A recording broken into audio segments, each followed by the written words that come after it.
Telangana Kumbh Mela Asia ఖండంలోనే అతిపెద్ద గిరిజన జాతర మేడారం జాతర మరో 2 రోజుల్లో ప్రారంభం కానుంది. ఈ నెల 21 నుంచి 24 వరకు మహా జాతర జరగనుంది. అందుకు సంబంధించిన ఏర్పాట్లను అధికారులు పూర్తి చేశారు. జాతరలకు ప్రత్యేక బస్సులతో పాటు ట్రైన్లు కూడా ఏర్పాటు చేశారు. ప్రైవేటు వాహనాల్లోనూ చాలామంది భక్తులు మేడారం వెళ్తున్నారు. అయితే అన్ని దారులు మేడారం వైపే వెళ్తుండడంతో అక్కడ విపరీతంగా ట్రాఫిక్ రద్దీ ఉంది. బస్సులు, ట్రైన్లు కూడా ఇప్పటి నుంచే కిక్కిరిసిపోతున్నాయి. ఇక ఈ క్రమంలోనే హైదరాబాద్ హనుమకొండ నుంచి హెలికాప్టర్లో వెళ్లి మేడారం సమ్మక్క సారలమ్మను దర్శించుకునే వీలు కల్పిస్తున్నారు అధికారులు. ఈ మేరకు హెలి టాక్సీ సంస్థ, తెలంగాణ ప్రభుత్వం బెంగళూరుకు చెందిన తుంబి ఏవియేషన్ సహకారంతో హెలికాప్టర్ సేవలను అందించేందుకు సిద్ధమైంది. ఈ నెల 21 నుంచి 25 వరకు హెలికాప్టర్ సేవలు అందించనుంది. అక్కడ 7 నిమిషాల పాటు ఆకాశం నుంచి జాతరను వీక్షించేందుకు జాయ్ రైడ్ని కూడా హెలి టాక్సీ ఏర్పాటు చేసింది. టికెట్ల వివరాలను ఆ సంస్థ వెల్లడించింది. Hanumakonda to Medaram to Hanumakonda shuttle సర్వీసుల్లో ఒక్కొక్కరికి 28,999 రూపాయలు టికెట్ ధరగా నిర్ణయించారు. ఈ ప్రయాణంలో భక్తులు హనుమకొండ నుంచి బయలుదేరి మేడారంలో హెలికాప్టర్ దిగొచ్చు. అక్కడ వీఐపీ దర్శనం అనంతరం తిరిగి హనుమకొండలో దింపుతారు. 20 నుంచి 30 నిమిషాల్లో హనుమకొండ నుంచి మేడారానికి తీసుకువెళ్లే విధంగా అధికారులు ఏర్పాట్లు చేశారు. అలాగే మేడారంలో ఏరియల్ వ్యూ కింద 7 నిమిషాల పాటు గాలిలో తిప్పేందుకు ఒక్కొక్కరికి 4,300 రూపాయలు తీసుకుంటారు. రాజధాని హైదరాబాద్ నుంచి మేడారానికి కూడా ప్యాకేజీ ప్రకటించారు. 6 సీట్ల సామర్థ్యం కలిగిన చాపర్లో ఒక్కొక్కరికి 95,833 రూపాయలుగా టికెట్ ధరను నిర్ణయించారు. బేగంపేట ఎయిర్పోర్ట్ నుంచి హెలికాప్టర్ను నడిపించే విధంగా ఏర్పాట్లు చేస్తున్నట్లు నిర్వాహకులు వెల్లడించారు. మరిన్ని వివరాలకు 7483432752 మరో నెంబర్ 9400399999 నెంబర్లలో సంప్రదించవచ్చు అని సంస్థ తెలిపింది.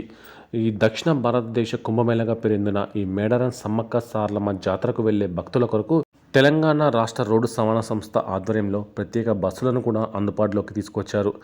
జాతరకు వెళ్లే భక్తులకు బస్టాండు ఆవరణలో ఉచిత మంచినీటి సదుపాయంతో పాటు ఉచిత వైద్య శిబిరం కూడా ఏర్పాటు చేయడంతో భక్తుల నుండి మంచి స్పందన వస్తుందని నిర్వాహకులు తెలిపారు. ఎండల తీవ్రత పెరుగుతున్న క్రమంలో ప్రయాణికులు అస్వస్థతకు గురైతే వైద్య శిబిరంలో ప్రాథమిక చికిత్స అందిస్తారు. ప్రభావాన్ని బట్టి ఆసుపత్రికి తరలించడానికి అందుబాటులో అంబులెన్స్ సేవలు కూడా ఏర్పాటు చేశారు. ఎక్కువ దూరం ప్రయాణం చేయాల్సి ఉంటుంది కాబట్టి ప్రయాణికులకు ఇబ్బంది కలగకుండా సీట్లకు సరిపోయే వారిని కూర్చోబెట్టి తదుపరి బస్సుల్లో ప్రయాణించే వెసులుబాటు కల్పిస్తున్నారు. మహిళలకు మహాలక్ష్మి పథకం ద్వారా ఉచిత ప్రయాణం కల్పించే వెసులుబాటు కూడా చేశారు.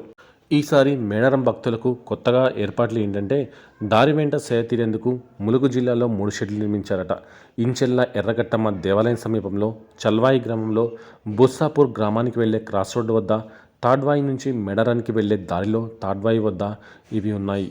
గిరిజన మ్యూజియం ప్రాంగణంలో 30 లక్షలతో సమావేశ మందిరం కూడా నిర్మించారని తెలిపారు. ఇక గత జాతర సమయంలో ద్విచక్ర వాహన అంబులెన్స్లు 12 ఏర్పాటు చేయగా ఈసారి జాతరకు 40కి పెంచారట. పెద్ద అంబులెన్సులు కూడా ఉన్నాయని తెలిపారు. జాతర ప్రాంగణంలో 6,000 మరుగుదొడ్లు, 5,600 పైగా తాగునీటి నల్లాలు ఏర్పాటు చేసినట్లు అధికారులు చెబుతున్నారు. ఇక మారుమూల అటవీ గ్రామాల నుంచి గిరిజనుల రవాణాకు అధికారులు ప్రత్యేక ఏర్పాట్లు చేశారు.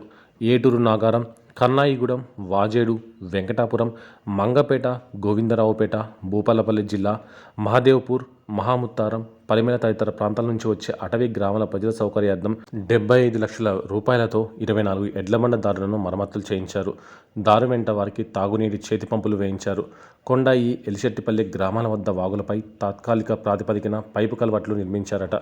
ఇక గిరిజన సంస్కృతి సాంప్రదాయాలు తెలిపే కార్యక్రమాలు చేపట్టినట్టు అధికారులు చెబుతున్నారు. మేడారంలోని అన్ని ముఖ్యమైన భవనాల గోడలపై గిరిజనుల జీవన దృశ్యాల రంగులను చిత్రాలను వేయించారు. గిరిజన మ్యూజియంలో రకరకాల సాంస్కృతిక కార్యక్రమాలు నిర్వహిస్తున్నారు. రాష్ట్రంలోని అన్ని ఏజెన్సీ ప్రాంతాల్లో ఉన్న నృత్య ప్రదర్శనలు చేయిస్తున్నారు. యాంపీ థియేటర్లో నాటక ప్రదర్శనలు కూడా చేయిస్తున్నట్టుగా తెలుస్తోంది. ఇక మేడారం సమ్మక్క సారలమ్మ జాతరకు వచ్చే భక్తులు తప్పనిసరిగా ఘట్టమ్మను దర్శించుకుంటారు. ఘట్టమ్మ వద్ద ఆగి దర్శనం చేసుకోకుంటే సమ్మక్క సారలమ్మల మొక్కలు చెల్లమని నమ్ముతారు. ఘట్టమ్మ సమ్మక్క తల్లికి అంగరక్షకురాలిగా ఉండేవారని, కాకతీయ రాజులతో యుద్ధం జరిగిన సమయంలో మేడారం పొలిమేరలో ఉండి మేడారం రక్షణకు వీరోచితంగా యుద్ధం చేశారు ఘట్టమ్మ తల్లి. గిరిజన రాజు స్వతంత్రం కోసం, గిరిజనుల సాధికారత కోసం కాకతీయ రాజులతో జరిగిన యుద్ధంలో వీరోచితంగా తన శౌర్య పరాక్రమాలను ప్రదర్శించింది ఘట్టమ్మ తల్లి. కాకతీయ సేనలను గడగడలాయించిన ఘట్టమ్మ సమ్మక్కకు అత్యంత ప్రియమైన అంగరక్షకురాలు.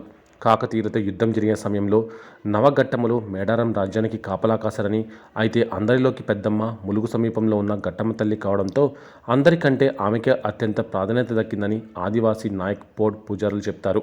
సమ్మక్క తల్లికి అంగరక్షకురాలిగా ఘట్టమ్మ తల్లితో పాటు సూరపల్లి సూరక్క, మారపల్లి మారక్క, కోడూరు లక్ష్మక్క తదితరులు కాకతీయులతో జరిగిన యుద్ధంలో ప్రాణాలను పణంగా పెట్టి వీరోచితంగా పోరాడి అమరులయ్యారు.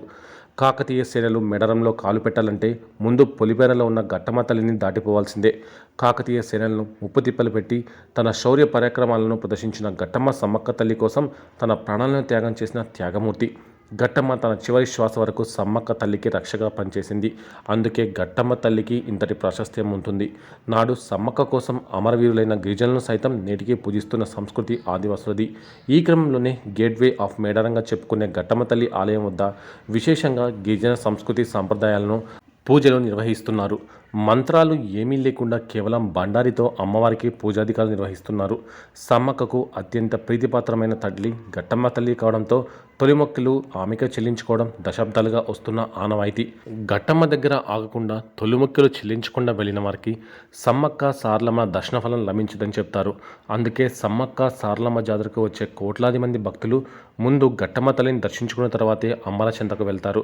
ఘట్టమ్మ ఆశీర్వాదం ఉంటేనే మేడారం జాతరలో అమ్మవార్ల దర్శనం దక్కుతుందని నమ్ముతుంటారు.